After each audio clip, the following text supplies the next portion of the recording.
16 सोमवार की व्रत कथा। एक समय श्री महादेव जी पार्वती के साथ भ्रमण करते हुए मृत्युलोक में अमरावती नगरी में आए। वहां के राजा ने शिव मंदिर बनवाया था, जो कि अत्यंत भव्य एवं रमणीक तथा मन को शांति पहुंचाने वाला था। भ्रमण करते समय शिव पार्वती भी वहां ठहर गए। पार्वती जी ने कहा, हे नाथ, आओ आज इसी स्थान पर चौसर पांसे खेलें। खेल प्रारंभ हुआ। शिवजी कहने लगे, मैं जीतूंगा। इस प्रकार उनकी आपस में वार्तालाप होने लगी। उस समय पुजारी जी पूजा करने आए। पार्वती जी ने पूछा, पुजारी जी, बताइए जीत किसकी होगी? पुजारी बोला, इस खेल में महादेव जी के समान कोई दूसरा पारंगत नहीं हो सकता, इसलिए महादेव जी ही यह बाजी जीतेंगे। परंतु हुआ उल्टा, जीत पार्वती जी की हुई। अतः पार्वती जी ने पुजारी को कोढ़ी होने का श्राप दे दिया कि तूने मिथ्या भाषण किया है। अब तो पुजारी कोढ़ी हो गया। शिव पार्वती जी दोनों वापस चले गए।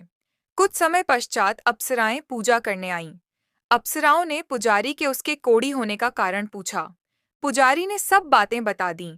अप्सराएं कहने लगीं, पुजारी जी, आप 16 सोमवार का व्रत करें तो शिवजी प्रसन्न होकर आपका संकट दूर करेंगे। पुजारी जी ने अप्सराओं से व्रत की विधि पूछी। अप्सराओं ने व्रत करने और व्रत के उद्यापन करने की संपूर्ण विधि बता दी। पुजारी ने विधि पूर्वक श्रद्धा भाव से व्रत प्रारंभ किया और अंत में व्रत का उद्यापन भी किया। व्रत के प्रभाव से पुजारी जी रोग मुक्त हो गए। कुछ दिनों बाद शंकर पार्वती जी पूर्ण उस मंदिर में आए तो पुजारी जी को रोग मुक्त देखकर पार्वती जी ने पूछा, मेरे दिए हुए श्राप से मुक्ति पाने का तुमने कौन सा उपाय किया? पुजारी जी ने कहा, हे माता, अप्सराओं द्वारा बताए गए 16 सोमवार के व्रत करने से मेरा यह कष्ट दूर हुआ है। पार्वती जी ने भी 16 सोमवार का व्रत किया, जिससे उनसे रूठे हुए कार्तिकेय जी भी अपनी माता से प्रसन्न होकर आज्ञाकारी हुए। कार्तिकेय जी ने पूछा, हे माता, क्या कारण है कि मेरा मन सदा आपके चरणों में लगा रहता है? पार्वती जी ने कार्तिकेय को 16 सोमवार के व्रत का महात्म्य तथा विधि बताई। तब कार्तिकेय जी ने भी इस व्रत को किया तो उनका बिछड़ा हुआ मित्र मिल गया। अब मित्र ने भी इस व्रत को अपने विवाह होने की इच्छा से किया। फलतः वह विदेश गया। वहां के राजा की कन्या का स्वयंवर था। राजा ने प्रण किया था कि हथिनी जिस व्यक्ति के गले में वरमाला डाल देगी, उसी के साथ राजकुमारी का विवाह करूंगा। यह ब्राह्मण मित्र भी स्वयंवर देखने की इच्छा से वहां एक ओर जाकर बैठ गया।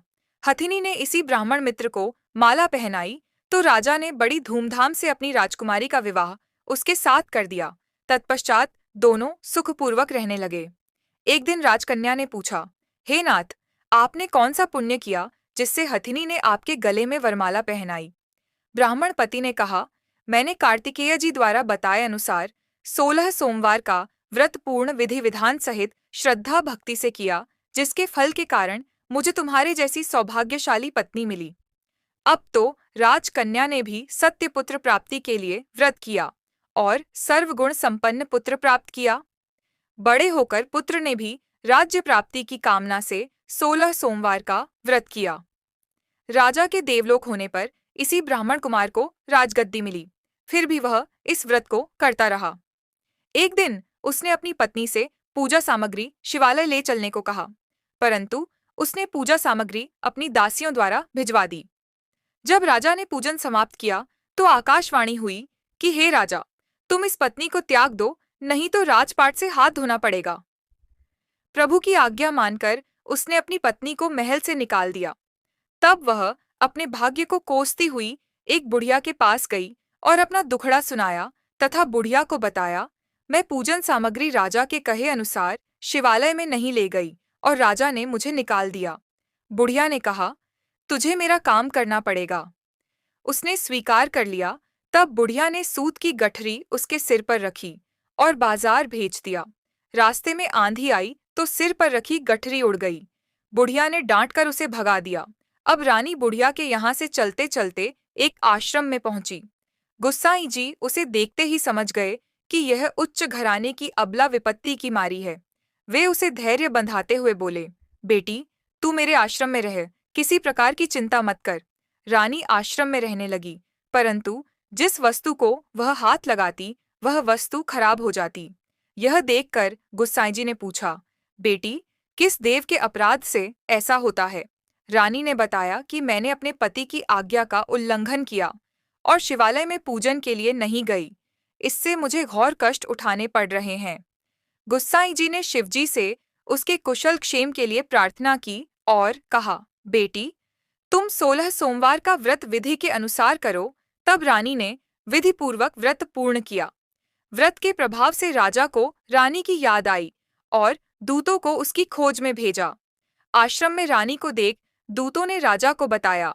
तब राजा ने वहां जाकर गुस्साई जी से कहा, महाराज, यह मेरी पत्नी है। मैंने इसका परित्याग कर दिया था। कृपया इसे मेरे साथ जाने की आज्ञा दें। शिवजी की कृपा से प्रतिवर्ष 16 सोमवार का व्रत करते हुए वे आनंद से रहने लगे और अंत में शिवलोक को प्राप्त हुए।